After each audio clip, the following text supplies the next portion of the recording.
Welcome everyone to our budget workshop and special city council meeting. Today it is 10:02 a.m. Excuse me, it is August 22nd, and I call this meeting to order. I would also like the record to reflect that we do have quorum. Let's move on to our agenda. Item number 2, our invocation and pledge of allegiance. If we can have Ms. Nelly Sedna lead us in the invocation, and then would you mind, Ms. going the pledge of allegiance? Sure. Okay.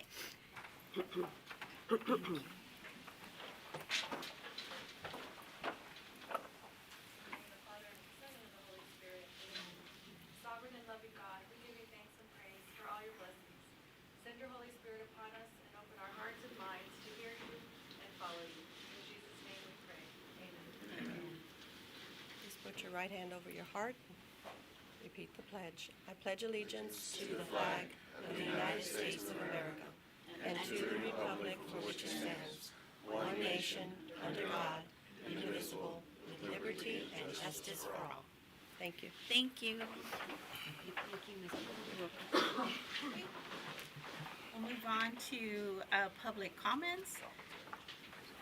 Under public comments, we do have a citizen that wishes to address our council, and that would be Ms. Priscilla Duco. You could please step forward. What's that? Good morning. Thank you, Mayor, council members, and staff. okay. My name is Priscilla Gonzalez Cope, and I live here in Alice. Some terms that I've, Google's been my best friend the last few weeks. I was noticing on the budget, we have a TMRS section, which is Texas Municipal Retirement System. So I'm learning about that. I learned about capital outlay, capital expenditures for the acquisition cost of capital assets such as equipment or expenditures to make improvements to capital assets that materially increase their value or useful life. So to me, I think when we see that on the budget, that's very important. And I came across different areas where it is a line item, but it's like lined out to zero, or it's a very low amount. Another concerning line item was through the Utility System Fund under Special Projects. This division is responsible for projects relating to the installation or replacement of water lines, wastewater lines, roadway improvements, construction projects, storm drainage, and fire hydrants. This includes providing water taps, sewer taps, and installing water meters. According to the budget, if I'm reading it correctly, there's only 6 employees in this area. Their salaries went down from one year to the next by $79,000. Their retirement, their health and life, that's all gone down. So I don't know if that's a good sign or not, if it's going down, because we need a lot of attention under this section for special projects. Another concern was the airport fund. I don't know who the airport manager is going to be. According to an airport manager in Houston, their salary ranges between $56,000 to $74,000 a year, and ours is set up to be paid $83,000. I also seen some confusing things for me in interfund transfers, expense transfers, debt service funds. I need more time to research those things. I did see some of the last few pages on the budget certificates of obligation. COs are issued for terms of up to 40 years and usually are supported by property taxes or other local revenues. COs often are associated with emergency spending, but their use isn't restricted to such purposes. They can be used to fund public works or part of standard local government operations. Similar to GO bonds, which is a type of municipal bond that is backed entirely by the issuer's credit worthiness and ability to levy taxes on its residents. However, with the certificates of obligation, they do not require voter approval before they are issued, and they're guaranteed by the city's taxation power and are counted in the calculation of the tax rate that is needed to support debt payments. There are too many budget variances Mrs. Cook, at this time, they're letting me know the 3 minutes are up. May I ask the council to approve a few more minutes? I will ask council. 30 seconds? Do you wish to extend time? I say no. Mr. Beltran? Ms. Bowen? No, I think I heard enough. Thank you. Sorry, yes, thank you. Okay, and then, no other, public comments at this time, so we'll move on to our city council members. If you have anything you wish to address or let the public know, Mr. Beltran? I'm good, Mayor. Mr. Molina? I have nothing. Mrs. Bowen? No, we're good. So everybody stay safe during hurricane season. Sorry. That's okay. Mr. Garza? Just keep a prayer out for Hawaii and everything that's going on out there in California. And everybody stay safe. Okay, thank you. Okay, thank you, and we'll proceed to our agenda item number 4, individual consideration. 4.1, review and discussion of the 2022-2023 fiscal year revised City of Alice budget and 2023-2024 fiscal year proposed City of Alice budget.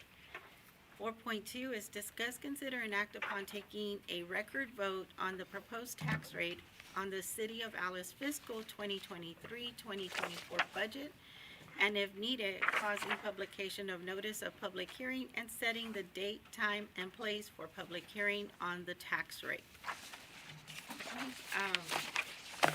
So we'll do agenda item 4.1. At this time, Mr. Esparza? Yes, ma'am. So, this meeting, we have scheduled to go over the fine and fee schedule and, then do a recap on any of the changes that we had on the proposed budget. And finance has a sheet there, and what I'd like to start off is with Patrick on our fines and fees. He has a 10:30 emergency management meeting at the county, so he can start with his section if that's okay with you guys.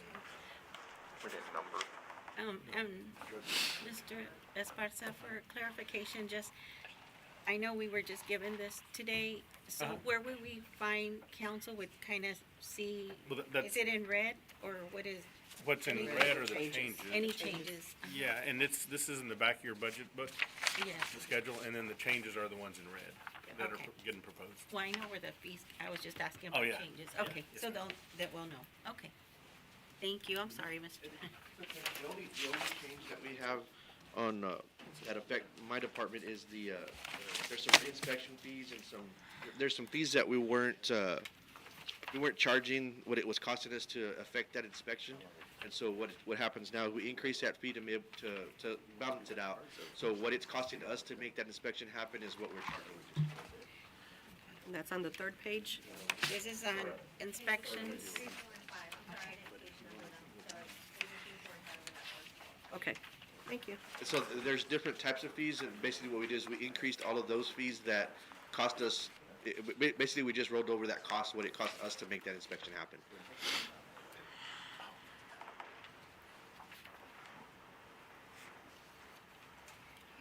Council, any questions in reference to the changes on the fee schedule for inspections? Mr. Beltran? I want to come back to it. Okay. Mr. Molina? No, I'm good. Mrs. Bowen? Give me just 1 minute, please. Okay. Go to Mr. Garza. Mr. Garza? I know you said this, but just to clarify it, the only changes that are here are the fees that you're charging, and it's per dollar? Correct. Okay. Yeah, the reinspection fees. Right, they're fees that it cost us more to make that inspection happen. So for instance, what we were charging $50 for, it cost us $76 to make that inspection happen. So we Oh, I just see. increased that to the 76, so that it zeroes out. Okay. When was the last time these were updated? I would say probably about 4 years ago, maybe.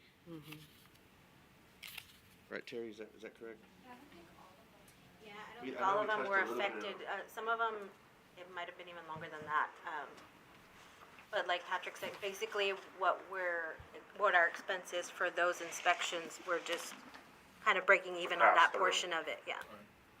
And the And that's for reference point- commercial and residential and the inspections. reference point we're using is what we used to pay out is based on Bureau Veritas rates. Okay. When we contract with them on these.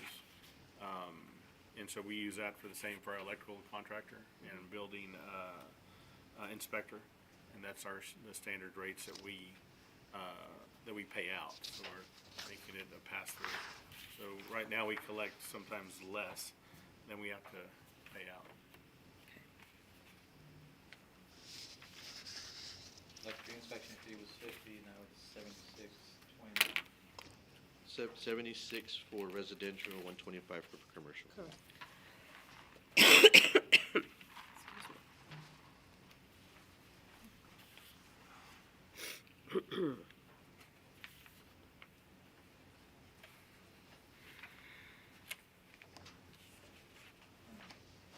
So they're going up pretty steep. But again, these are the fees we're paying, Yeah. so we're eating that difference. Yeah. So the mechanical permit fees from 30 to 76.92? Correct.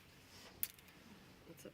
They are gonna vary because they weren't, all the same for the permits prior to this change we're proposing, so you will see some that maybe it's a $20 change, some of them it is $30, $40, maybe even more, Yeah, I'm noticing. yeah. But we were constantly at a loss with what we were spending on that, so we're just trying to kind of even that So out. how often do you think we should be updating these versus every 4 years? 'Cause we might get some kickback on this, you know. so- Right, I would say at least every other year, we need to be looking at these. Some of these that I think the ones that have the bigger jumps are probably the ones that hadn't been touched in longer than those 4 years. Right. Okay. I know it was about 4 years ago, give or take, I don't know exactly the date, but there was some legislation that changed on the way we can determine fees that passed on the state level, and so we had to update our fees to adjust to the new state law at the time. So I know we touched some of those fees then, but I think those are the only things that we touched. I don't think we touched anything else at that time. So some of these have been sitting there and have been needed to be addressed for some time. Yeah, some permits were based on the value of the construction, and that was changed at the state level to not allow to be able to have the permitting based on the value of construction. So that year, I think that was 3 years ago. We changed that. Okay. Any other questions? Mr. No, good. Ms. Bowman? No, I'm good. Thank you. I was gonna ask you, how much of an impact have we looked into by outsourcing versus when we were, in-house? Having an in-house inspector, Yeah, instead of, versus outsourcing? Have we looked at those numbers? in the past, we've talked about it, but to get a full-time inspector, it's hard to come by and it is expensive. So it's very hard to find an inspector that has the multidiscipline license. Glasses broke. That's all right. that's what gets us, is we don't have enough work for just one plumbing inspector, full-time plumbing inspector, or one full-time electrical inspector, or one full-time I was building official, building inspector. So we have to combine those, and that type of a person costs, a pretty penny, because they have multiple licenses. So we have looked at it in the past. I know, even before Gabriel, I think, Roland was here, we when Roland was here, we looked at it. We actually funded it, and then we couldn't find anybody. So we were still stuck doing You're still calling the someone contract inspector. outside, okay. It's common for small cities like ours to contract out with companies like Bureau Veritas, and they're not the only company. There's multiple companies out there, but I know Portland does the same thing. There's multiple cities that do this. One of the benefits that we have when we contract out, so our electrical and building is contracted out to an individual, and the plumbing is contracted out to Bureau Veritas. And so there is sometimes a delay getting the plumbing inspector out there, but it's usually, they usually work during regular work hours, but on the building and electrical, our inspector will go out there after hours. I mean, it's the same fee that he charges based on Bureau Veritas rates, but that's one of the benefits that we do have is that, and I've been there when, the last time there was a restaurant that had a small little fire, had to get their electrical upgraded. And they were out there at 10:30 at night, trying to get it all done to be ready for the next day. Your electrical inspector and building inspector's out there. 10:30 at night, I was out there with them. AEP was out there. Everybody working to get that done, and that's kind of hard to do when you have an employee that you'll have overtime hours and things like that. And here, the contractor is out there on weekends if they need to be, and a lot of these jobs are they're working through the weekends on the electrical and the building side. So it really helps to have somebody that's a contractor. They can go out there at any time of the day to work and help our community. Well, good. So we've already evaluated kind of the versus outsourcing versus in, so we've looked at that. Okay, I appreciate it. Thank you. Council, any other questions? References? No? Okay. Thank you. Thank you.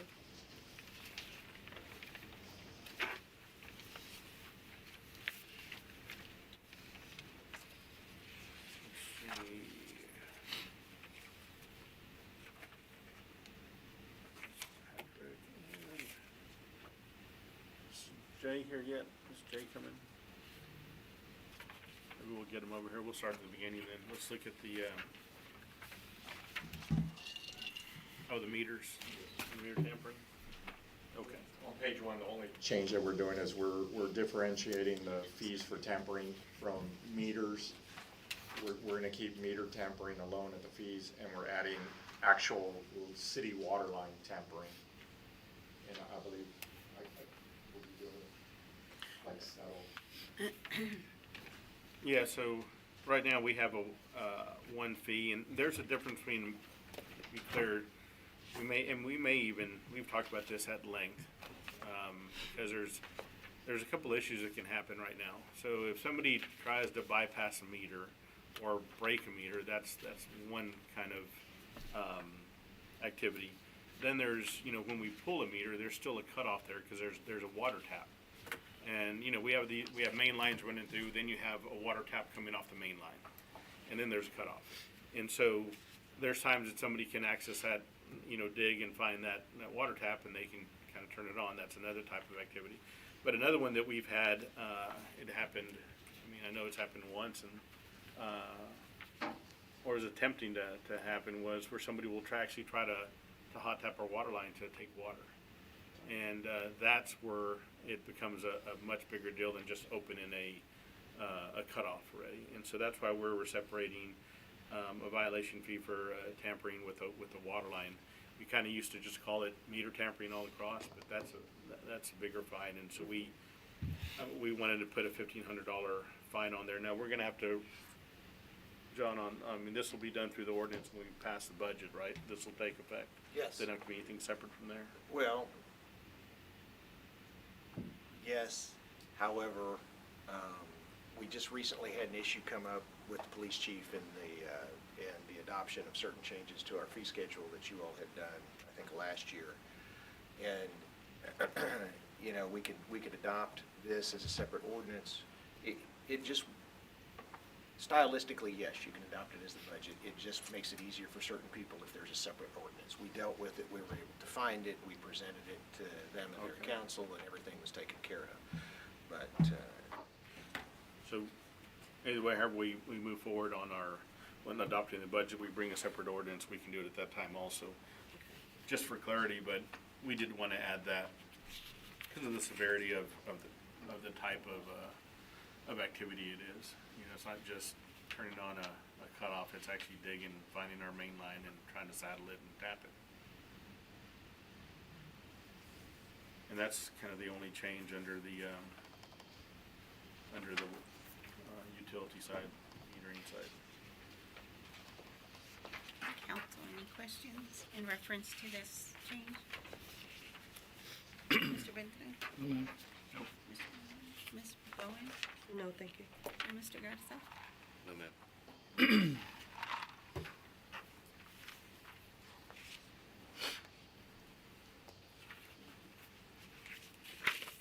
Any? Who's next? The next one will be on Oh. the second page for sanitation. Yes. Robert. we are proposing an increase for both residential and commercial. And this is on the garbage rate, so we're at $18.50 per unit. And we're looking at going to $20.50 per unit. So to give you an idea what that really costs, right now, we collect twice a week, 52 weeks a year.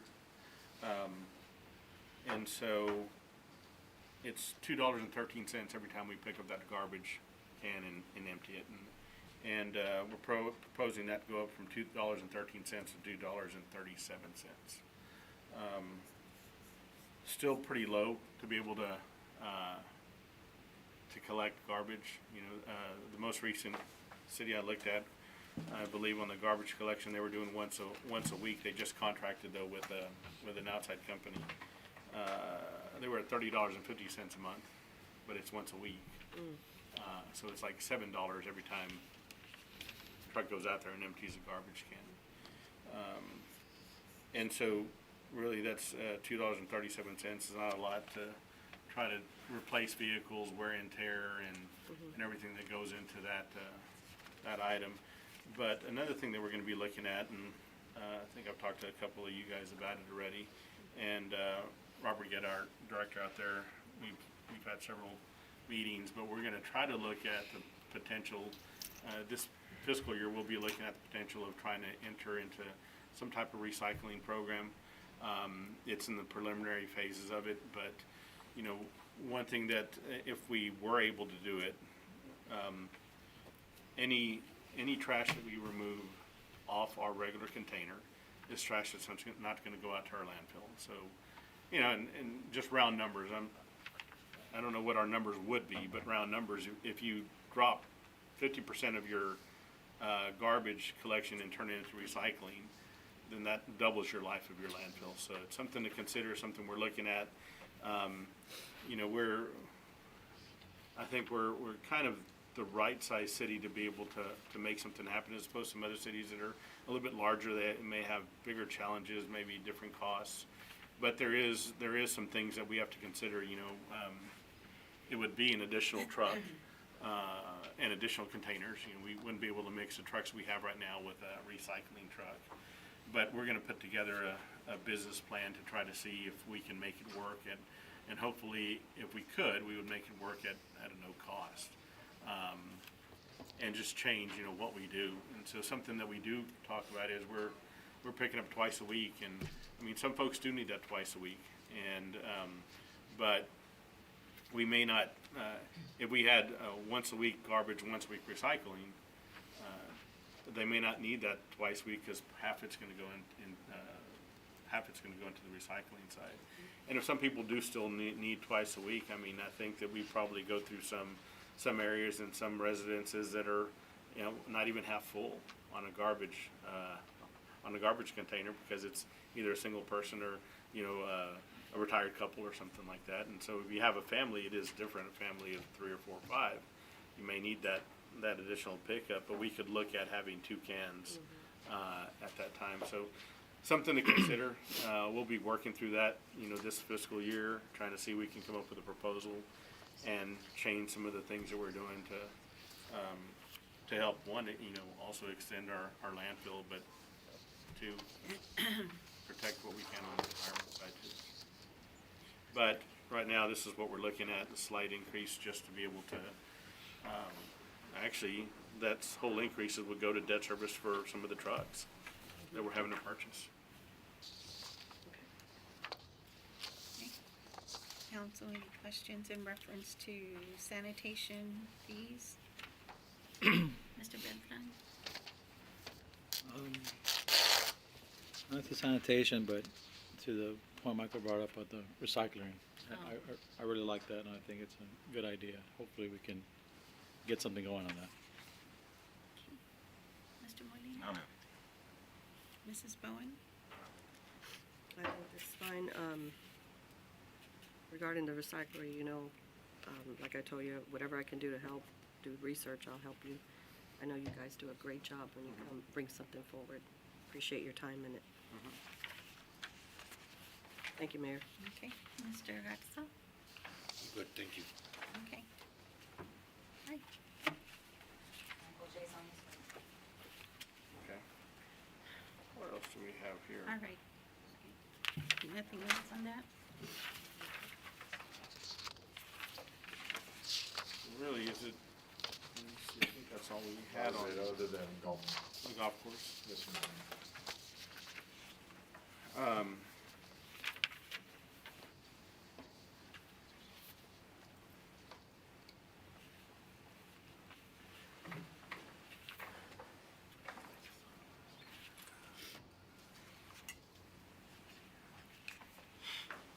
And these are the only changes from last year's fee schedule, so Correct. nothing else? Okay. As far as the fee schedules go, yes, ma'am, nothing else Nothing changed. else. Just the ones we're mentioning right now, I have highlighted. Okay. So, and, okay, so there's a few things that, let me find one that we found. We have, so as we try to do some housekeeping, there's two things that are not on this particular fee schedule, fees and fines, but we do have them set on, in the ordinance. And so kind of like what City Attorney was talking about, there's a couple ways to do some of these. And so one of them we want to talk about is the funeral fee. And I know we talked about that the first meeting, but I think now is when we need to have the discussion about how we want to go with that, whether we think that it's, something that we need to do or something that we just need to waive or however you guys want to do it. You want to go ahead and give a little history again on that? So we started charging for funerals and try to cover the cost on our vehicles, our wear and tear of our cars, our manpower. We were short. And there was other reasons for it. But sometimes we take a look at it, and we've looked at the issue. And I've met with some of the business owners. I met with some of the individuals, and they have been few, but I still listen, and I hear them. And that's something that I want them to understand. You come to office, you talk, and we may not agree, but I'll still listen, and I hear you. And the fees, for me, we thought it was a good, and it was, but I'd like to reconsider the fees and not charge them for the funeral escorts. However, we come up with a city ordinance prohibiting all funeral homes of charging any on their own. So that is something that's a give and take. So that's something that we would look at. And I think the city manager and I, we did discuss that, and I think it's something that we can do. And also looking at the other entities, constable offices, the sheriff's department, to try to work together to fill when there's a larger funeral, we'd be the main contact, and then we would contact them if we needed additional help. So it just won't all be on us, because there's other entities that operate, within the city limits. But, moving forward, that'd probably be kind of the best thing to do is to change that ordinance as well and include it, one, in the fee schedule to have a zero cost, be able to show it that there's not a cost for that service. Chief, I heard you say something. You said that you're gonna prohibit funeral homes from charging escort. That is correct, sir. So have we ever charged for an escort? No, it's never had. We've never, as a city, but that's something I hope I can probably take offline and discuss that with you instead of standing here. So do funeral homes charge for an escort without, do they charge, do you know of anybody that's charging for an escort without? There had been, yes, sir. Wow, okay. That's not good. Okay, But we want to make sure that they're not charging, so that's why we want to adopt some type of ordinance and we don't charge them the $200. Mr. Molina? So we're talking about not charged, but we've never charged them before, right? But then evidently there's some funeral homes that actually are charging it, and like how are we getting wind of this, or? So, correct. So, there had been some funeral homes. So we came back and we also looked at our budget and what we were doing and the costs associated with the funeral homes. What we were doing was the escorts. I know there was times that we didn't even have, and going back separate from, I'm talking about the police department. We didn't even have an officer at times to cover that funeral. So we were hoping that we could use some of that monies to offset the cost, but I think we're good now. I think we're at a good position within our department to handle. And I think now with the addition of the sheriff's department helping us and constables, I think we can take care of those things, and I see that.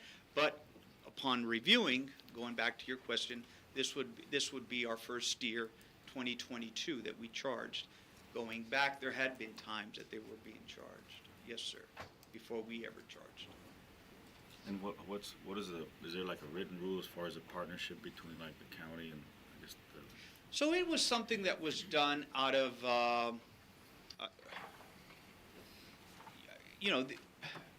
yes, I mean, there is a written rule in some sense that it's not written, I guess, let me go back, that we're there, we team up, we're there to help one another and to make sure, but most of the time, it's always been the city that gets, unless it's going out to the county, then the county would take it from the city.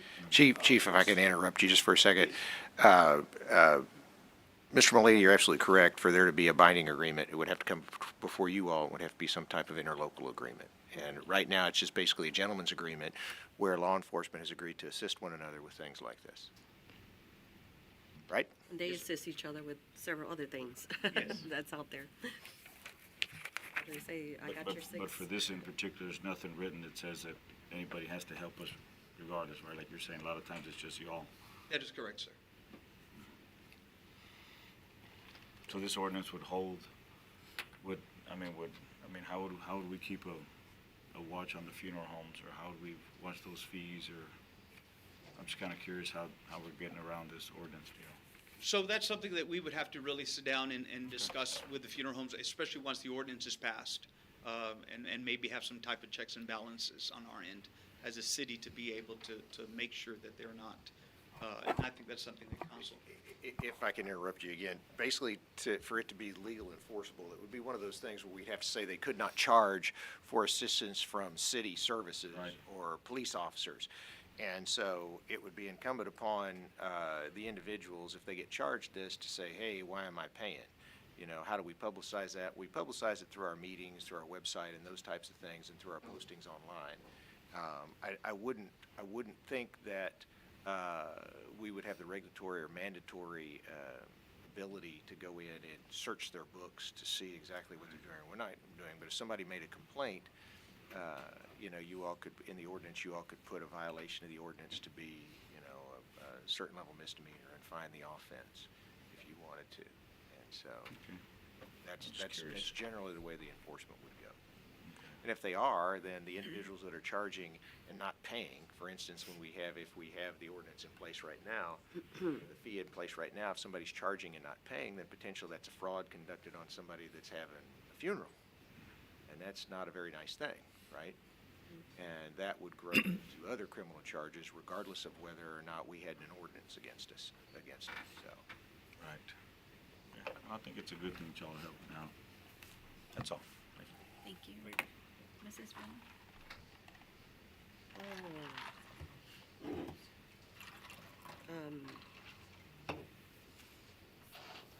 I guess no questions right now. Thank you. Thank you. We're good. Mr. Garza? A secret that most people don't know is I attended Commonwealth Institute for Funeral Services, and I'm one semester away from actually becoming a registered licensed funeral director and taking my state license. I left Houston because my father had a stroke, came back to Dallas. So I know the industry. I know the funeral home that has been charging its customers, even though we're not charging them. And from my understanding, they were pretty much the only funeral home that made a ruckus about us starting to charge. So my concern is knowing the industry, where a funeral home is supposed to give out a itemized receipt, or if you go window shopping, for example, you can ask a funeral home for an itemized billing to see what their bills are. Now, there's a service there that's called General Services. That's where they go and they get you your death certificates from the courthouse, and just general services. So if we tell these funeral homes that you cannot charge because there's an ordinance, what's to stop them from just throwing that $200 extra on their general services fees and still making the money off of that, but not calling it a escort fee? You want to know the answer to that? Well, that's an internal accounting issue. If you do business with the people you know and whatnot, if you think that they're cheating you, then you need to tell them about it. That's not necessarily anything the city, I mean, if that's going on as fraudulent charge, of course it's wrong. But if we want to be the nanny state and adopt ordinances to try to delve into all potential bad conduct, you know, it's one of those things, is that you're absolutely correct. Nothing's going to stop them from listing as a different fee or adding another charge. They could charge, if, for instance, for example, if somebody charges for we can call it a transport fee. And, okay, well then, we're gonna now start charging you for us having to arrange with the police, the time for our people to arrange with the police. They're not charging for the police escort, they're not charging for the escort, but it's a transport fee where they're charging you for the time of their employees, the wear and tear on their vehicle, the tires, you know, those types of things. And so there's several ways that any business can justify what's going on. I think we've all seen it in shrinkflation, right? And so it's just one of those things. And there's just foreseeably, Councilman Garza, it's a good sentiment, but there's not really any way that you can continue to adopt ordinances to control that behavior because it's never ending. Correct. And I just wanted to bring it out as that's something that they could do, not trying to create a nanny state of any sort. Just notifying the people that if we make an ordinance on this, that could be another route that they take. And I guess be cautious where you choose to inter your loved ones. Chief, are we the only city in the area that is not charging? I believe cities like San Diego, but you go to Robstown, they charge. Corpus Christi charges. They charge a lot more than we were. But What do they charge? Robstown charged per officer, so I believe it was 125, 130 per officer. So a minimum, I think, of 2 or 3. Corpus Christi, I know I have the billing, I have the itemized list or statement of what they charge, but I couldn't give you the exact numbers, but it's a lot more than that. But I know that in the past, it's always been that we never charged as a police department for escorts. And so we reviewed it, and the city manager and I sat down, we talked about it, and sometimes our people at least deserve a funeral where they're escorted and we don't have to pay for it. I mean, if that's the case, then why are we worried about the ordinance? Like, why don't we just keep doing what we're doing and just do it for free? Let them charge what they charge. They're gonna charge what they want, even if they mix it in there somehow. And most of the time, people are, I mean, they don't sit there and go, I mean, they just kind of, they're handling I mean, I've been there, so Well, does the ordinance help if we put it in place, for instance, I mean, if they do charge and the loved ones find out that they charged and they went against our ordinance, doesn't that help support their fight to the? I think so, and I think that's something that I'll let. John maybe we talk could about. say if they charge, then we have to collect somehow, some way.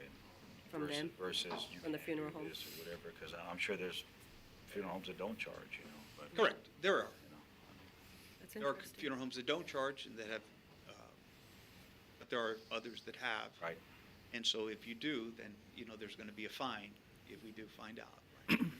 But I referred I guess our it to John on that. I guess our public all has to just know that we don't charge Correct, for the escorts. correct, So they're free in Alice, Texas, as a service, public service. yes, And whatever funeral home does, it's on them. correct, We're not in charge of that. But as far as what we can control is we provide a free service, that is correct. and that's all we need to know. You said there were 2 parts or just one? On that one, just, And what was the other second, or what was the other item? not, no, that Oh, just, that was okay. only one of this, but I do have another item that's not on here Okay. because it just came up, So, last week. right now, I know we're gonna get you're, I mean, we're gonna bring something back to council in reference to the ordinance to have a no charge or, okay. Yeah, we're just wanting to get y'all's input on that, to Okay. determine which way to go in proposal, and, if it seems like from our standpoint, it seems like y'all are okay with that, then we would bring something back, rescinding that ordinance, and then, and having a line item to at least show that we're not charging it on here. Okay. The same thing with the second part I have, it's not on the schedule, but, and if, once we're done with that, I'll talk about the second one. I have. Any other questions, council, in reference to this? Well, thank you for the free service that we provide. No problem, sir. Continue that way. So, if you look at, the third page of this, where we start with the, contractors, builders, annual registration fee. Appendix C, it says up there. Well, they're all, Inspections, yeah. yeah, inspections. Inspection. So right underneath there, right between contractors, builders, annual registration, and demolition fees, I plan on, and, finance worked on this separately, and. Which page are you on? On the third Third page, page. on the third page of the Which one? updated The fees. red ones? No, sir. Oh, Back to the fees. Okay, got it. And, nothing's there right now, but I'm gonna tell you where I plan on putting this, and this happened, reason it's not on here is because finance is working their end. This issue just came up, and it's the same thing on the housekeeping, we don't have this, fine or fee in our fee schedule, even though, it is a fee and it's set by ordinance, so we're able to charge it and charge a fine, but it's for the right-of-way permit. So back in, it's been over 10 years, that we initiated a permit for right-of-way work. So anybody trying to do work on the right-of-way they could just come in and start working. And the reason that happened was because over on Goliad Street, AT&T came in and put a big old junction box in the middle of the sidewalk, so left only like a foot and a half of the sidewalk to walk through, and we just finished those sidewalks. And they're like, well, and that's what caused us to say, you know what, we need to make sure we know everybody that's coming in and working on the right of way, even if there's not a permit fee or not. But there was a fee set up for that. So here, one of the things that we don't have, we need to have is a fine for any damage that they do. And it just happened that, we had a contractor working for one of the utility companies that, we dug into, our running a line, and they busted our water line. So we have to go out there and repair it, and, it takes half a day to repair the water line, not including, the water loss. And so, we'll come, so on, when we finalize the budget, and we'll get this portion to you separately, and we can have it, in the next couple of days for you guys to see anyway. But we wanna have some kind of fee, probably in the, a pretty hefty fee. We were talking about $1,500 up to $5,000, for any broken water lines that we have to repair. And then have the, a permit fee of, maybe in the range of $500 for anybody that's gonna be doing work in the right of way. And these are AT&T, AEP, CenterPoint. These are the big companies that hire contractors, and sometimes they just don't come in and get a permit. And we see them working, we ask them for a permit, they're like, well, we don't have one, so they have to come in and do it. But sometimes it's not an issue if they're just trying to run wires or replace wires on a telephone pole. But when they're digging underground, it becomes an issue, and even also prompts us to be able to do the locates, because that's where it becomes real delicate for us, is when somebody's trying to run dig or run a line in our easements that we have water line, sewer line. So while we do have the ordinance set that up in place, it's not in this fee schedule, but we're gonna put it in here and add a pretty hefty fee if they do break a water line. To give you an idea, the water line that was broken, I believe, what was that total bill, April? It was on a 7,000? 7,000. Yeah. We calculated water loss, we calculated our, crew that was out there trying to repair this line. And if they would've come in and gotten a permit and, you know, we would've showed them the locates and that wouldn't have happened. And so, we're sending them a bill, to recover that cost. We do need to have it in this section also of our fines and fees. Council, any questions? Mr. Beltran? So Michael, for example, you call for the locates, lines are marked and maybe they're mismarked and they hit it still. How does that work?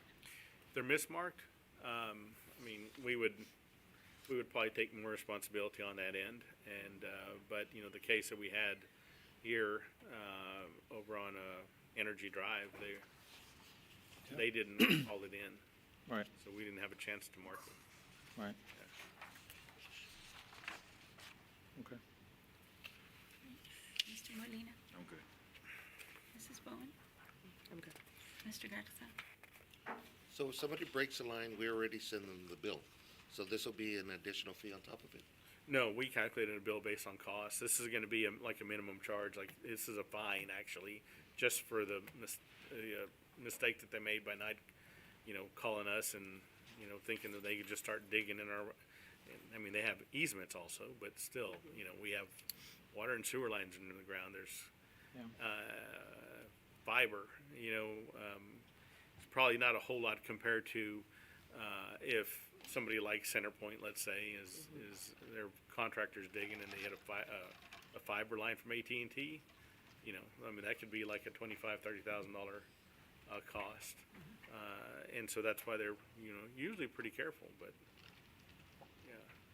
So like the $7,000 damages that we had,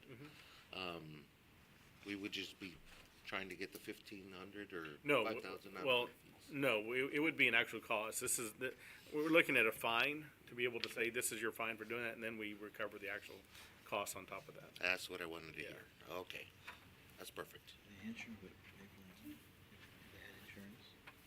No other questions? Anything else, Mr. Esparza? No, last one is, Jay, if you want to talk about those fee changes you have on there?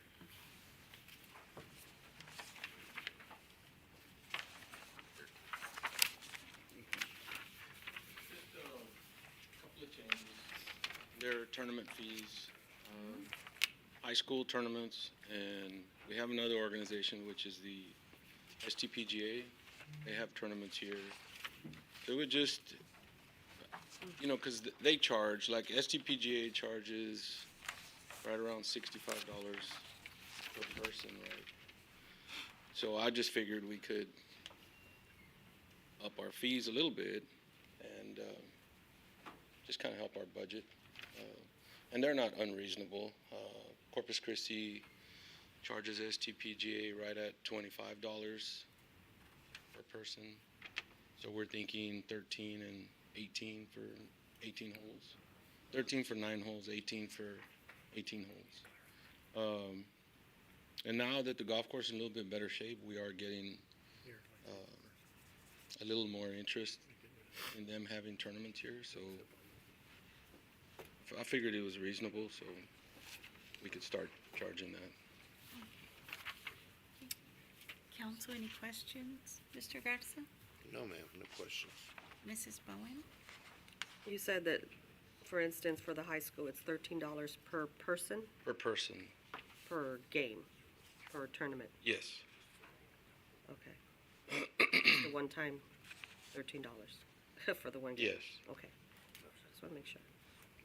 Okay, thank you, Mayor. And I think all the coaches are okay with this. I've already Yeah, so talked to them and they're okay. Okay. Mr. Molina?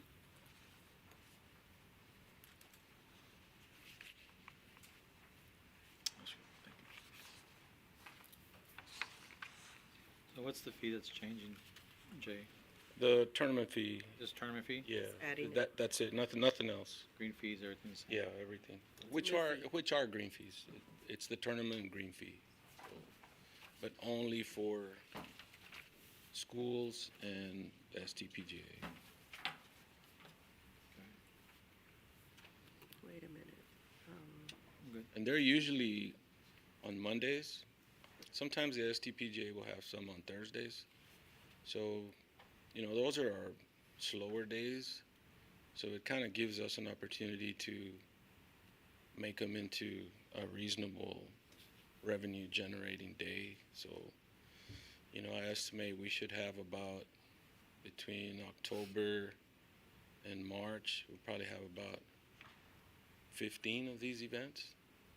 So it'll turn those days into $1,000 days, $1,100 days. So kind of makes a difference on our budget. So these fees are comparable to other cities, are we So they're actually lower. lower? Mhm. Any other questions? I have one more. Okay. The tournament fees here listed, that includes like fundraising tournaments that are? No, these are strictly junior events, Oh, okay. high school events. Okay, Regular golf tournaments is just our regular fees. or regular fees, okay. That doesn't have anything to do with it, okay. I don't know how to play golf yet, by the way. Need to learn. Thank you, Mayor. I've got one quick question, Mayor. Okay. And it's not about the tuition fees. I noticed the, damaged cart fees. We're starting to charge on that? We never Yes, did before? yeah, we've had a couple of carts damaged and they've already paid. No, I was just curious that we had never charged that before.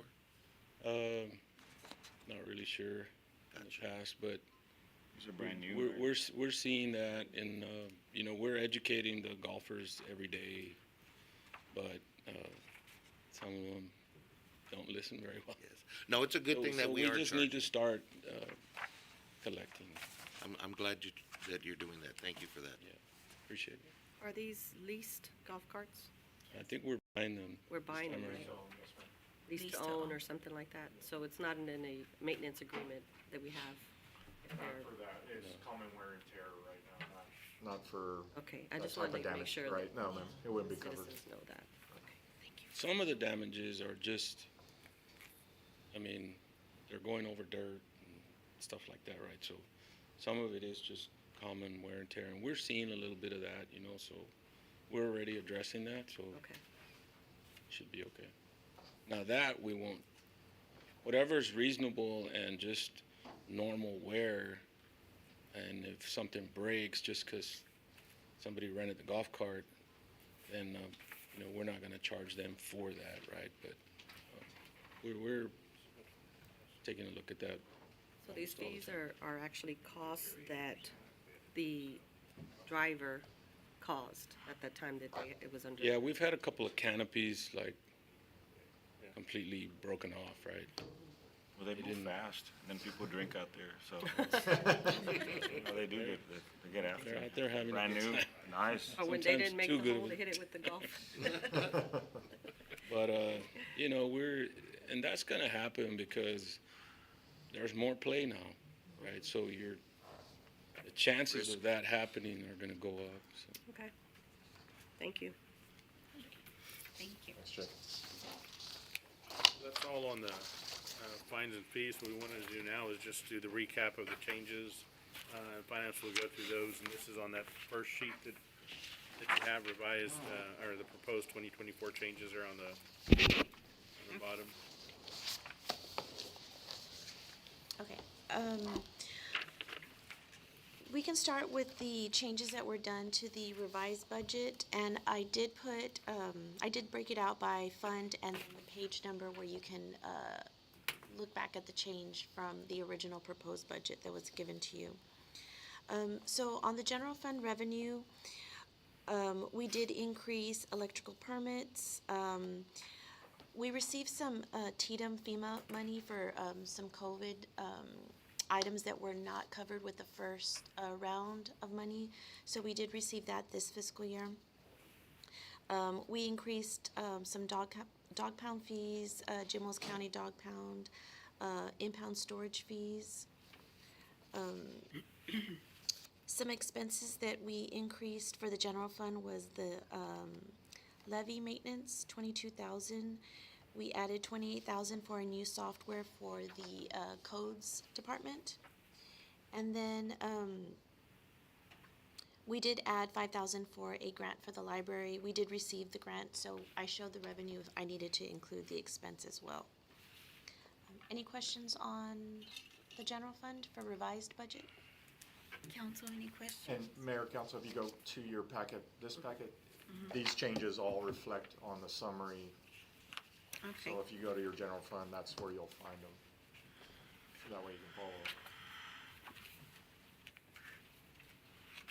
any questions, council? Mr. Beltran?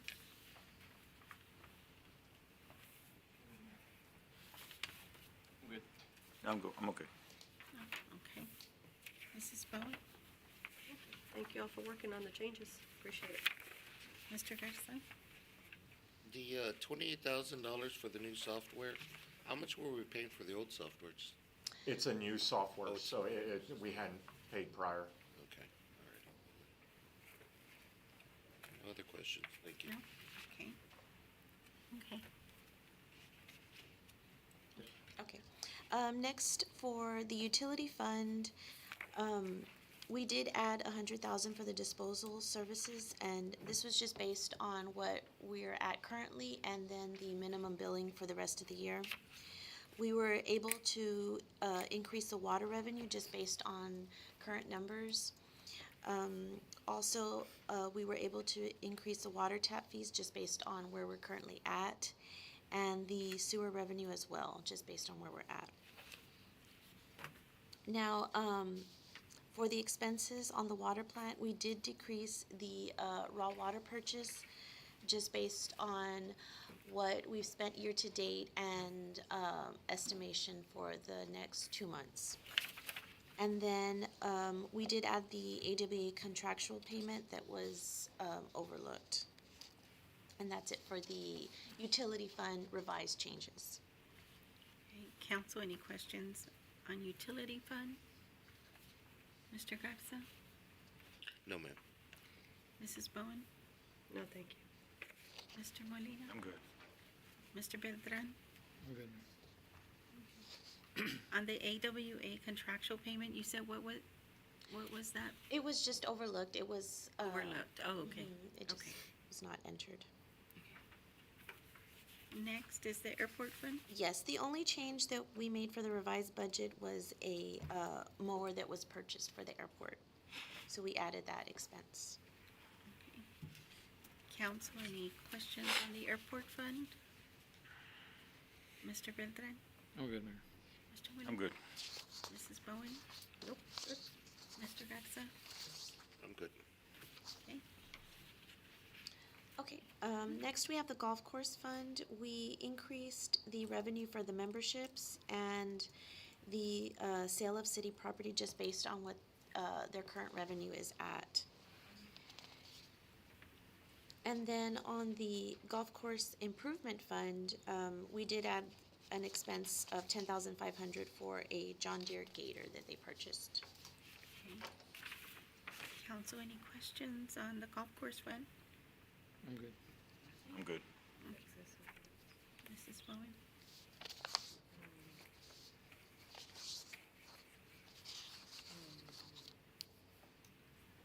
No, I guess I'm okay. Thank you. Mr. Garza? It may seem like a silly question, but the Gator that y'all purchased, is it gasoline or diesel? Diesel. Are you running red diesel? Yes. Good. We purchased at the golf. Okay, thank you. That's it. That's it. Okay. And just a reminder, that's revised, so that's current year changes, that all those that she spoke of. Now, she's gonna talk about proposed. Yes, so now we're going to touch on the changes for the proposed 2024 budget.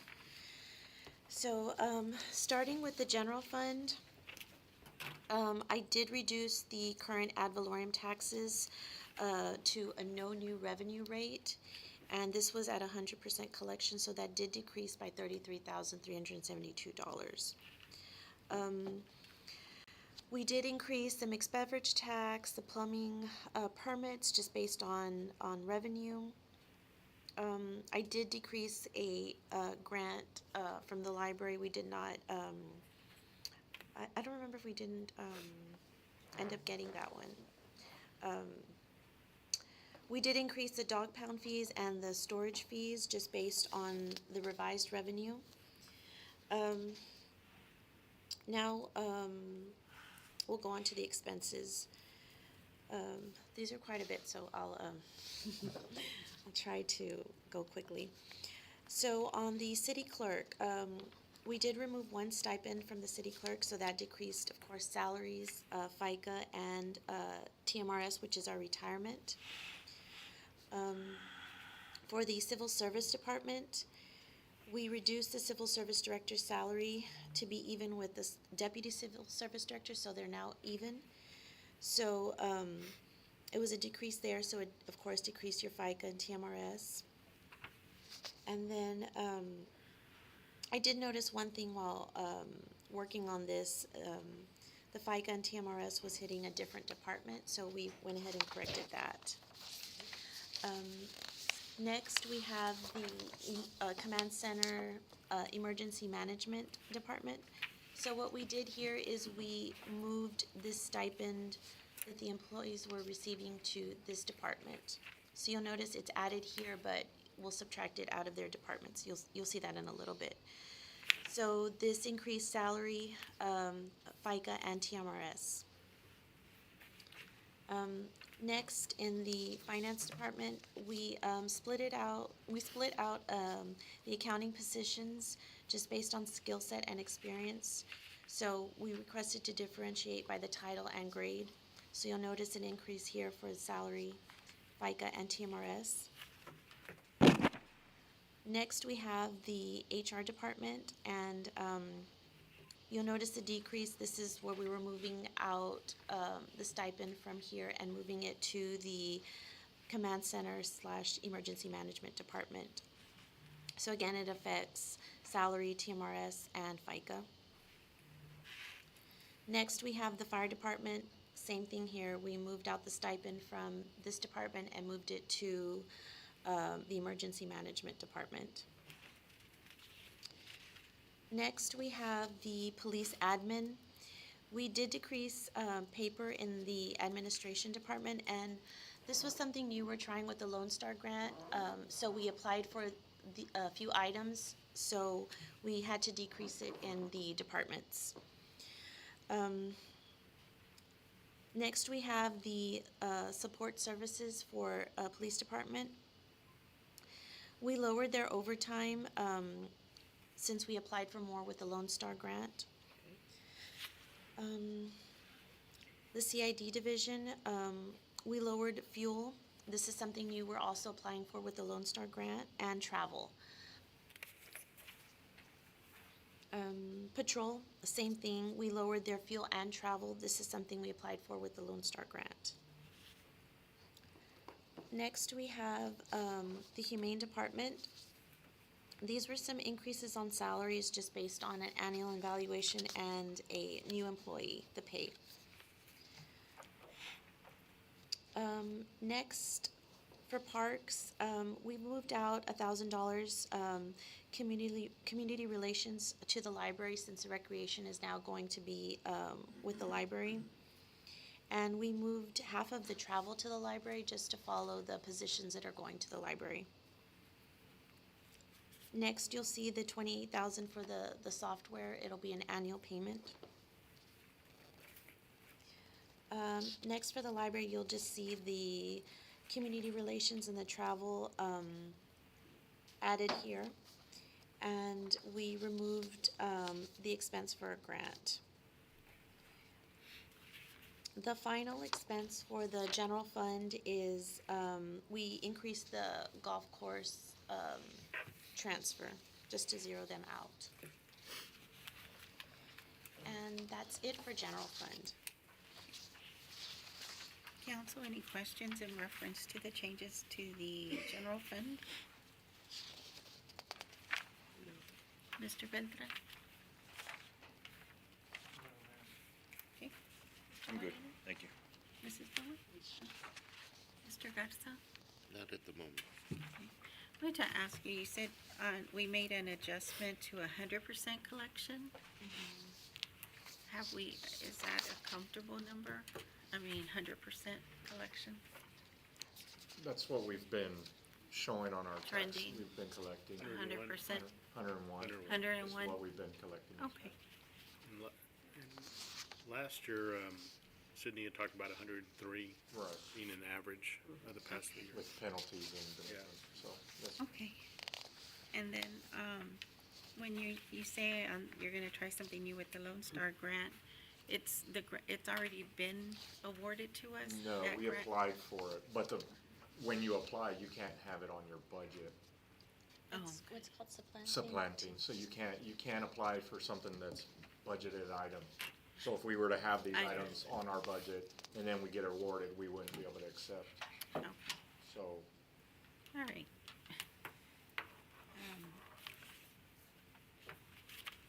That's it.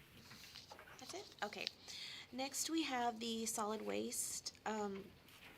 We did increase the landfill tipping fee just based on the revised revenue. We removed the revenue for the roll-off containers. And then for the expenses on the sanitation department, I did include the wearing apparel that was overlooked. And I moved the garbage truck payments from the landfill to the sanitation where they should have been originally. So you'll just see the adding to the sanitation, but you'll see it subtracted right below from the landfill department. I also lowered the landfill overtime just by $5,500, so that affected their FICA and TMRS. And that's it for solid waste. Okay. Any questions, council, on solid waste fund? Mr. Garza? No, ma'am. Mrs. Bowen? No, thank you. I'm good. Mr. Beltran? Okay. On the roll-off containers where you put negative 5,000, you took away? I'm just subtracting it out. Okay.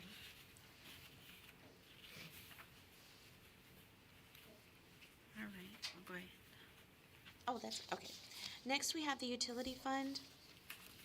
So we had mentioned the disposal services being decreased, so we removed, or we lowered it by 760,000. So this is disposal services for 6 months, pretty much at a minimum billing. So I did lower that. We were able to then increase, though, the water revenue just based on the numbers from revised. So we increased the water revenue, water tap fees, reconnect fees, sewer revenue, and the interest income. And these were all based on our revised numbers. For the expenses on the water plant, we did lower the raw water purchase, also based on the revised spending. We did decrease the facility repair maintenance service due to the mod funding that we will be receiving to be able to do a lot of items to the facilities. For maintenance and construction, we did add one utility maintenance operator. This is a temp, so you'll see we lowered the temp expense, but we added the salary.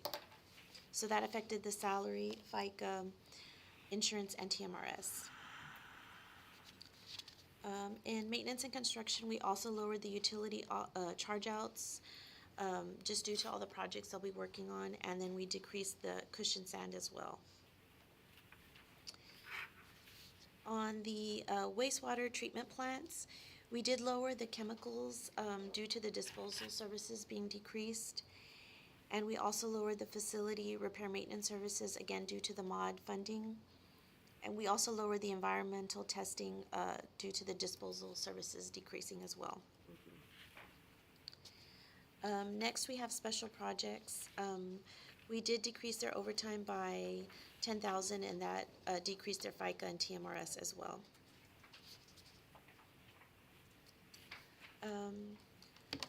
Next, we decreased the transfer. I have a typo there, I apologize. We reduced the transfer to the debt service fund. Council, any questions on the utility fund? Mr. Garza? No, ma'am. Mrs. Bowen? No, that's Mr. Molina? That first line item, Vanessa, I'm sorry. Yes, mhm. About the 760,000. What was that again? It's That- the contract that we found out late that we don't feel like they're gonna renew for another year So the contract will end in, I believe, in March or April? April. Mhm. It's not in Vigo. Yes. Yes. It's in Yeah, but Vigo. Is that, they In changed the O2. name. In O2. Oh, okay. Okay. Yeah. So at the time of proposed, we were under the assumption that it was gonna continue on, but then we learned that it looks like they're gonna finish out this final contract. Yeah, we're gonna finish out the contract, I think, in March. Now, Okay, I got it. based on external conversations, they haven't told us that they're not gonna renew or not, but we don't wanna count on it. Right. Yeah, and Renewing. And so that's why we're, getting ahead on this. Okay. And just real quickly, MOD funding, what is that? The mod, The mod, it's through the GLO, we were granted, but we don't, it's kind of backwards. We were awarded it, but we're waiting for a secondary award to actually spend it. Okay. So it was roughly 4.2 million, and we have some items for infrastructure. Is it a grant? So is it a grant or what is it? It was just surplus funding, right? Yeah, it's a grant. It's a grant and allocation that they Okay. That's all I had, thank you. I'm sorry, and what does MOD stand for? I don't remember. 'Cause I want to sound important when I say it. Now that you're asking, I'm kind of thinking about, I know there was mitigation or something. It's okay, don't worry about it. I didn't want to act like I knew what it meant. 'cause Google I- it. put me on the spot. I'm sorry. Mitigation. We'll get back to you on All that. right, circle back. You know, I type it all the time and I was like, No other questions? That's all, thank you. Okay. I don't know where I left off, if I got to Airport. Ms. Bowen Airport. and We're on the- to oh, ask. no, No, we're to good. ask, okay. I think you went this way. I can't remember. I don't know. All right. Mr. Garza, you have no question? No? Okay. Okay, next we have the airport. We did decrease the revenue. There was a decrease in the expense for the airport manager's salary. It was brought down to 80,000. So with that decrease, we were able to decrease the city's contribution and the county's contribution. And that was the only real change on the airport fund. Any questions, council? Mr. Beltran? So on this airport manager salary, is this, I guess the money's put in there, but it's not gonna be used, or what, are we Until we All right. feel it, it's a. We don't know whether we're gonna, how we're gonna move forward at the airport. And if we're moving forward, we're gonna manage the whole operation, including the fuel, and the incoming traffic, also, then we would need to fill a position with a true airport manager, not just a title like we've had in the past that's limited services and limited scope. We've had something like what would be considered like a custodian manager in a way. So, yeah, it's funded. I mean, I'm looking at a salary range of 65 to 75 probably is what I'm looking at. But since we don't have it here, this is a round number that we put on there for that position. But we're updating the job description.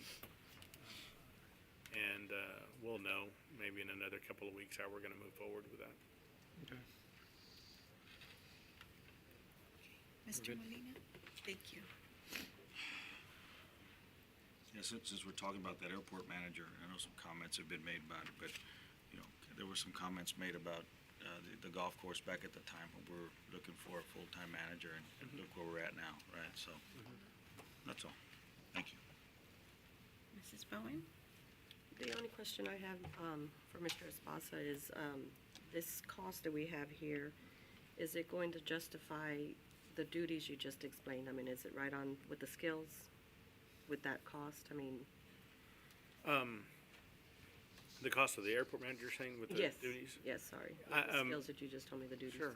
Yeah, it'll, so the duties it's pretty much an all-inclusive airport manager, and the closest airport to, to give you an idea, there's about 290 general aviation airports in the state of Texas. So those are non-commercial airports, so exclude Houston, DFW, even Corpus and McAllen and those are commercial airports.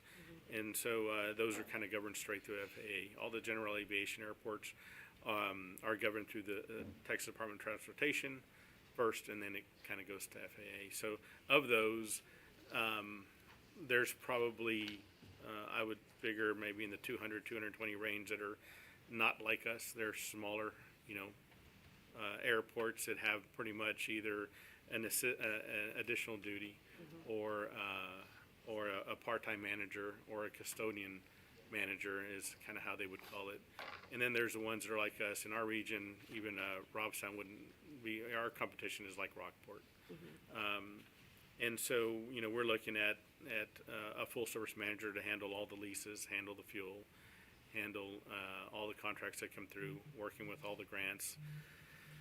Pretty much all the stuff that we have to do a lot for the airport, between finance, myself, Odie, Nellie, Barbara, Yes. everything that we have to manage for that. But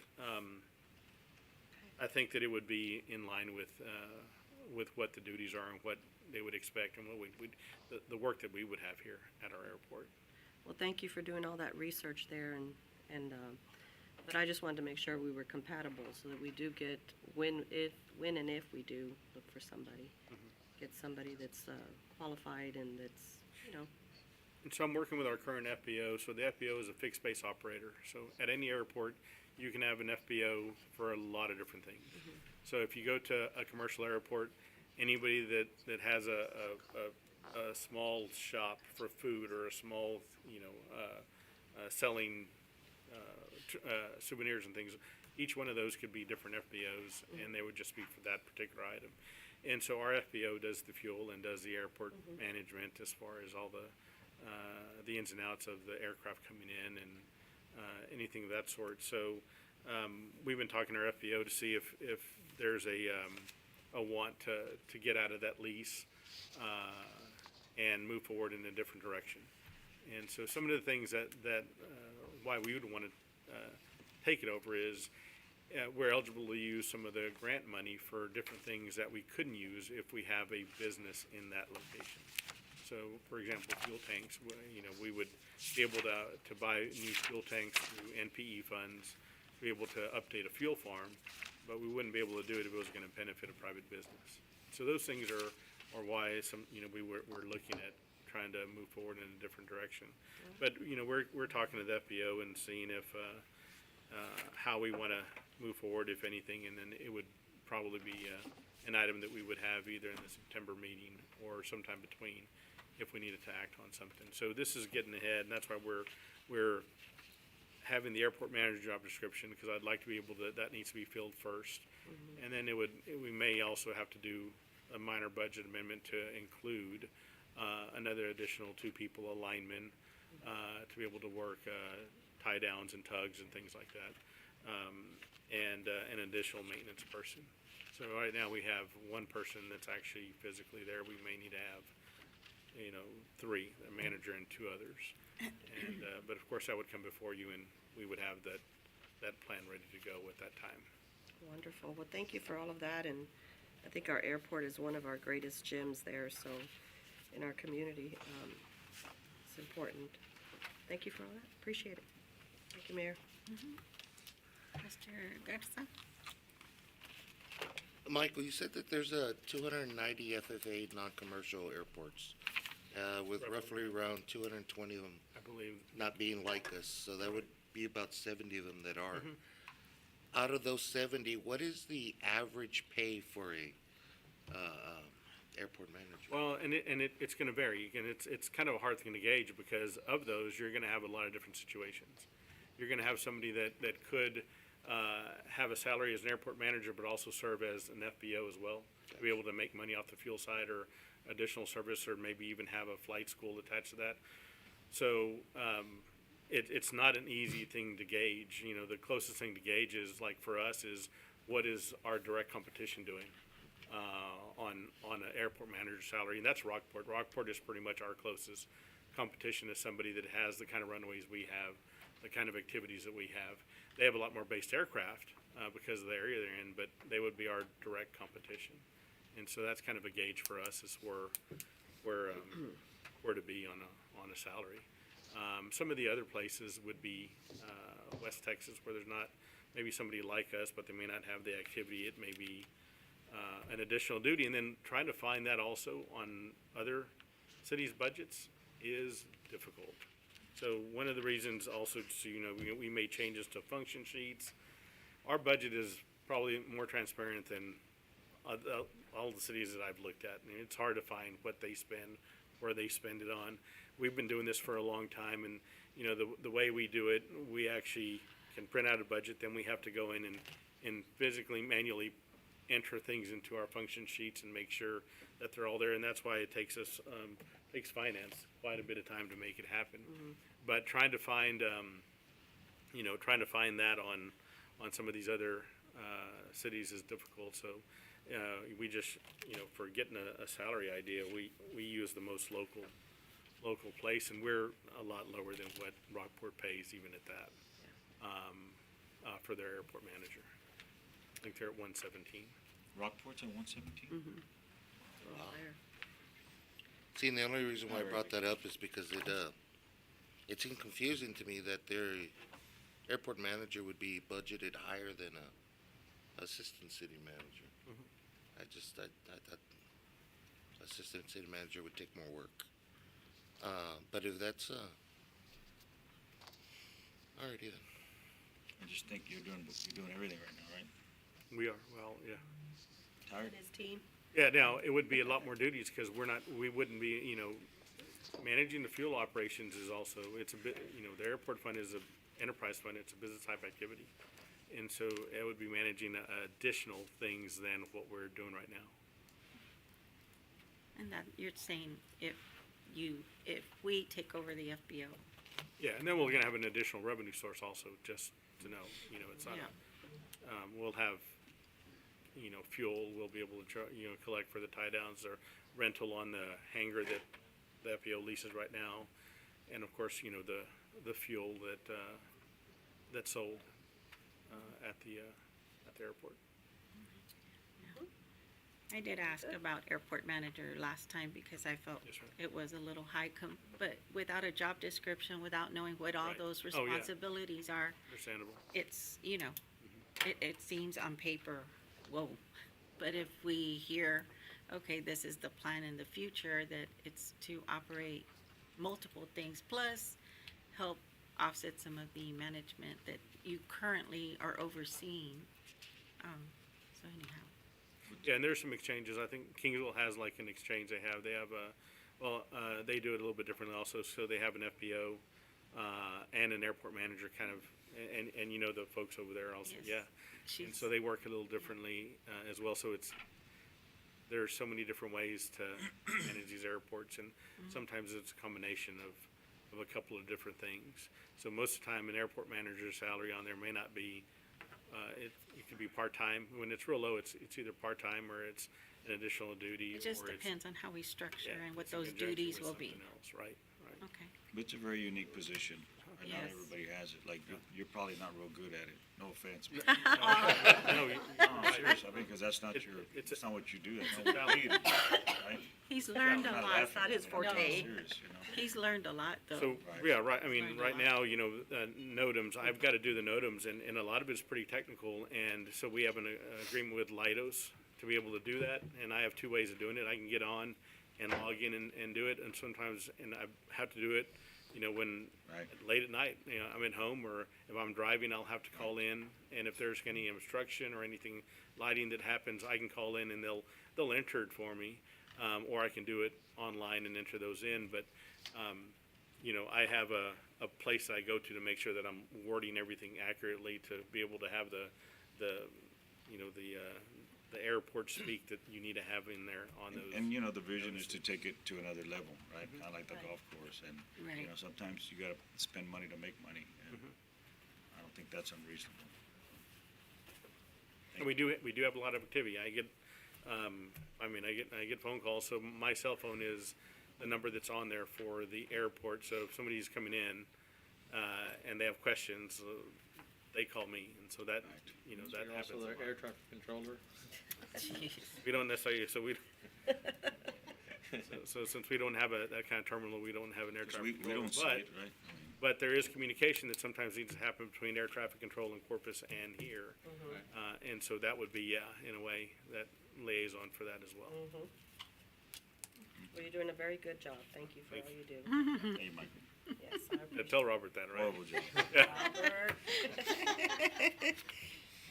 All right. Well, I thank don't you want to trade for, spots with you, that's for sure. thank you for that. And then we look forward to seeing the, you know, this, what you've envisioned, that job description and those duties. Okay. Next. Sorry. Okay, next we have the golf course fund. We did increase, on the revenue side, the memberships, the sale of city property. That was just based on the current, revenue, what we, updated, revised to. We also increased the transfer from the general fund. And some expenses that we added that were overlooked was the wearing apparel, golf green fees, and the restaurant supplies. So those expenses were added. Council, any questions in reference to the golf course fund? Mr. Garza? What is the property that was sold? It says here increased sale of city property based on. That's their items. inventory. Inventory items, Mhm. just plugs, yes. Gotcha. Thank you. Mrs. Bowen? I'm good. Okay, Mr. Molina? I'm good, thank you. Mr. Beltran? I'm good. Okay, next we updated the debt service fund, and,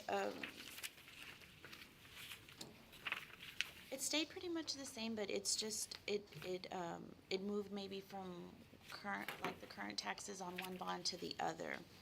So we increased the 2016 A bond, but we decreased the 2016 B and 17 and the 2020 PPFCO. We increased the penalty and interest on the 2017 bond, and we increased the interest income just based on revised. And we did reduce, though, the transfer from the utility fund. Okay, council, any questions on the debt service, fund changes? Mr. Beltran? I'm good. Mr. Molina? That's a lot. No, I'm good. Okay, Mrs. Bowen? I'm good, thank you. Mr. Garza? I'm just curious, the 2017 bond, what was the bond for? The 2017, I think it was a refinance on,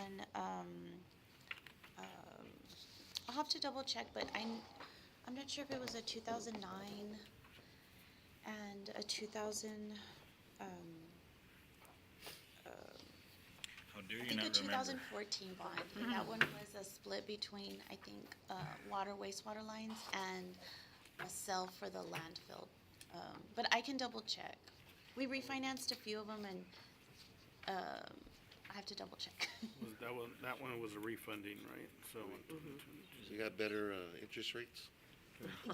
Good. I believe, I'll double check, but like I said, I believe it refinanced a 2014 bond. That's fine, that's fine. I was just curious.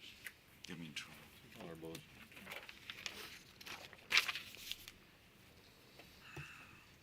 Oh, you know what? Yeah, we can check, we're actually real quick, go to. yeah, that was a general obligation bond, right? We can look it up real quick. I'll go to the audit. So that wasn't the,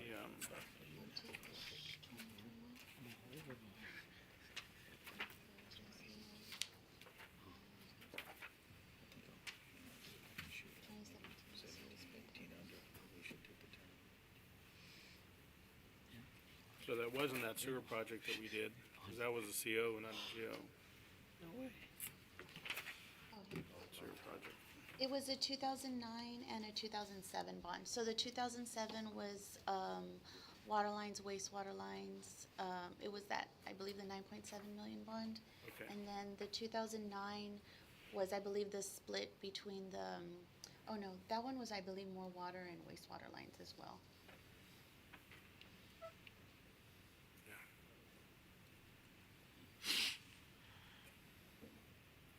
And that's it. Thank you so much.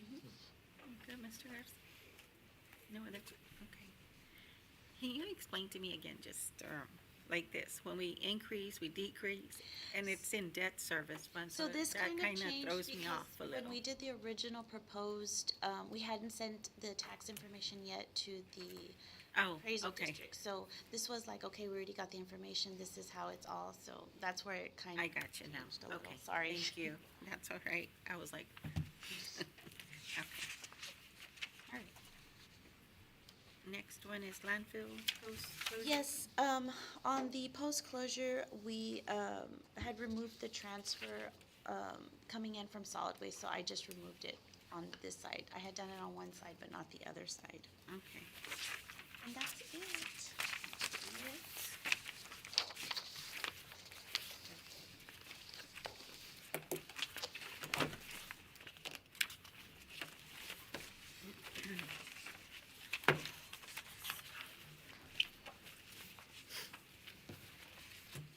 And the changes we've made to the emergency management, command center, we've never allocated that before, now it's just now because it's in the proper department to show accountability, or? Yeah, we're trying to make it as accurate as possible, to show where those like stipends are coming from, Okay. yeah. Um,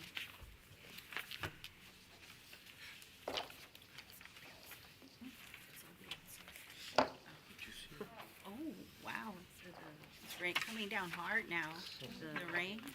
Tornado warning for Jim Wells. Oh, gosh. Handed these They out. have 'em. Have 'em. Yes, sir. I was gonna ask you one more thing, and I apologize. Did we make any adjustments on the, sales tax revenue?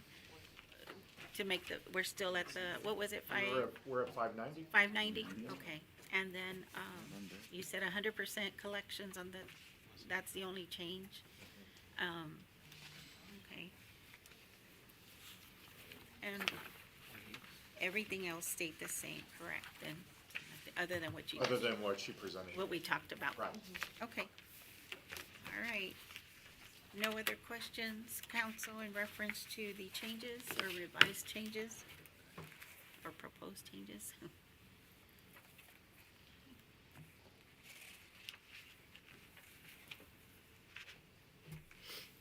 If there's no other questions, we'll move on. Are y'all okay with moving on? Yes. Okay, Mr. Garza? Yes, ma'am. Okay, we'll move on to 4.2, discuss, consider, and act upon taking a record vote on the proposed tax rate on the City of Alice fiscal year 2023-2024 budget, and if needed, causing publication of notice of public hearing and setting a date, time, and place for a public hearing on the tax rate. Mr. Esparza? Yes, ma'am. So, Mayor and Council, you have two forms in front of you. And this is, a record vote on the maximum tax rate. This is not setting the tax rate. This is a maximum that you guys say that you're willing to go. Now, there's, when we get these in from the appraisal district, typically most entities will set a max tax rate right below the voter approval rate, or the max that they can go. The budget that I submitted to you guys was based not on the additional tax coming in, based on last year's tax, so working on the same dollars. So we asked the appraisal district to send us a no new revenue notice also. So we have, one of them will have a proposed tax rate of 0.51669, and that would be the max tax rate that you could vote on without voter approval. The proposed tax rate that on the second sheet has a 0.492121, that is the no new revenue tax rate. So that's working on the same dollars that we did last year. And I got them to send us that one too. that matches our proposed budget, so the tax rate lowers and either way, because values went up, we all know values went up drastically, and naturally, the tax rate goes down automatically because of that. And so, the, 0.51 is the max that y'all can do. Our budget that I have presented is at the lower rate of the 0.492121. And so it's a decrease in the tax rate and still, considered the no new revenue rate. Would be my recommendation on there. Y'all can choose either one, but, you know, if y'all aren't gonna add anything to the budget, any money, then we're fine with that rate. If y'all gonna try to add money to the budget, then you know, between now and next Thursday, when we have set for approving it, then you would need to look at something above that. But what we presented is a no new revenue budget. Thank you. Council, any questions? Mr. Beltran? Well, thank you for working on this, Michael. Yeah. And staff, everybody, it's a lot of work. And,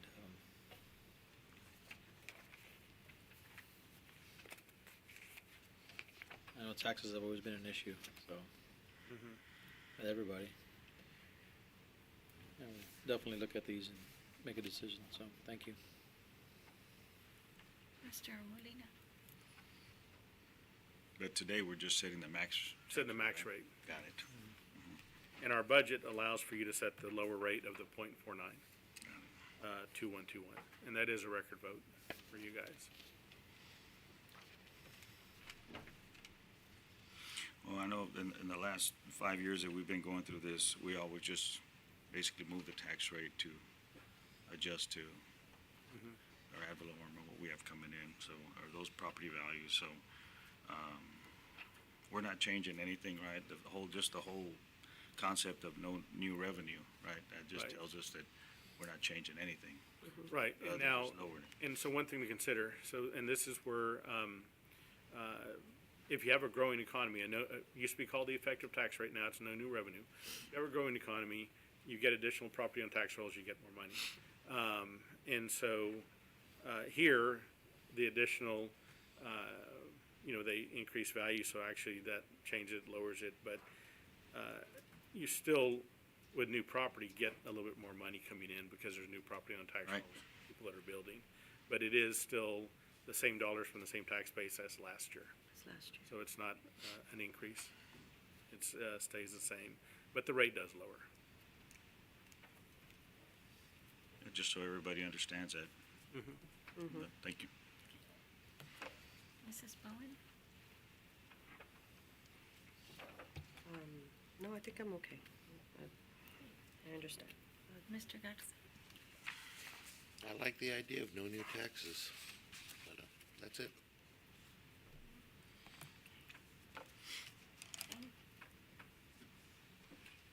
And council right now would be considering, whatever they decide today is not the tax rate, but Not the tax It rate, would just the be- maximum tax rate. it would be the maximum. They can go lower if they, Right. for the actual implementation, okay? And our budget currently reflects very minimal as far as capital improvements, correct? No capital improvements. And we had talked about a little bit on the contingency plan, like contingency funds to offset anything, like perhaps for that type of thing. Well, and- There's a possibility for that still? I mean, I'm saying because if we're at 590 and we can't, if we trend like at 6 or something, we can allocate at that time yeah, during the budget. okay, But some funds, you know, do get some capital improvements like the golf course and, right. you know, as we there's need to some. buy as we go on some of those separate funds. And then some of the capital improvements we're able to get end of the year through some grants that we'll have, so. Solid Waste is getting, some trucks also in there, that, slight, 211 to 237, gets that. All right. Council, if there's no other questions or discussion, I'll entertain, a motion. So we make a motion? Yeah, and John, that's okay with you, it would be to move that would be the Can the John maximum state it? proposed tax rate would be whichever one you want, the .4992121 per hundred. Whatever tax rate you wish to make a motion on. This is because once you make that motion, then it depends on how we need to post the next meeting. And they've given you both Yeah. examples here. Sure, thank you. So that's the whole reason why. And again, it has to be a record vote. Okay, Mayor, I make a motion to accept the proposed effective tax rate of 0.492121 on the City of Alice fiscal year 2023-24 budget. Second. Second. Everybody. It doesn't matter. I think. I don't know. Sandra. I think it was me. Okay, And then it's a record vote. okay. Okay, so, we have a first and a second, and we'll take a record vote on that motion. Mr. Bedran, how do you vote? Yes. Mr. Molina? Aye. Mrs. Bowen? Yes. Mr. Garza? Aye. Okay, so we have a unanimous vote, so. Okay, thank you, council. And motion passes. Okay. Then we'll move on to agenda item number 5, adjournment. I'll entertain a motion. Nobody wants to leave? Before I make a motion, Mayor, I just want to remind the citizens out there to be safe in this weather, and watch the Weather Channel and all the news stations on potential tornadoes and whatever there is, and all the guidelines of safety, and stay safe and God bless. And Mayor, I make a motion to adjourn. All right. Thank you, Mayor. Do I have a second? Second.